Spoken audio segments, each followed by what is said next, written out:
అందరికి good evening.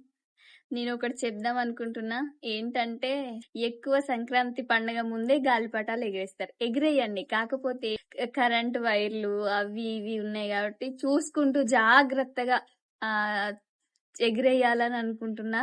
ఎందుకు అనంటే చాలా వరకు చాలా సంవత్సరాల నుండి ఎప్పటికీ కైట్లు ఎగరేస్తూ కొంతమంది ప్రాణాల మీదకి తెచ్చుకుంటారు. కరెంట్ షాక్ కొట్టి కింద పడడం, హాస్పిటల్ ఎళ్ళడం ఎన్నో జరుగుతున్నాయి. నేను ఇంతకుముందు ఫోన్ చూస్తూ ఉంటే గూడా ఎక్కడనో ఒక అబ్బాయి కైట్ ఎగరేస్తూ ఉంటే కరెంట్ షాక్ కొట్టిందట. చుట్టుపక్కల ఎవరు లేరు. ఆయన కింద పడున్నాడు. ఆ రీల్ చూసి నాకు చాలా అంటే చాలా బాధయిపోయింది అసలు.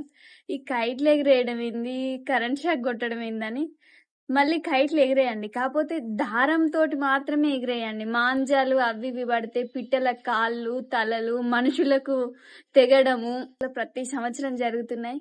కాబట్టి మనమైనా ఇక నుండి పిల్లలకు చెప్పడము, ఈ దారాలు అవి వాడొద్దని చెప్తే మన నుండైనా మారతామని నేను అనుకుంటున్నాను.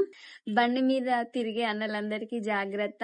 ఎందుకంటే కైట్ ఎగరేస్తున్నారు కాబట్టి దారాలు కాకుండా మాంజాలు అవి ఇవి పట్టుకొని తిరుగుతున్నారు. మనం వెళ్తూ ఉంటాం, మన ముందు వచ్చేది మనకు కనిపించదు. దానివల్ల మెడకు గాని తలలకు గాని చాలా ఇబ్బందులు జరుగుతున్నాయి. మళ్ళీ వెళ్ళేటప్పుడు హెల్మెట్ పెట్టుకోవాలని కోరుకుంటున్నాను. నేనైతే కొంచెం జాగ్రత్తలు పాటిస్తే బాగుంటదని కోరుకుంటున్నాను. Okay, bye.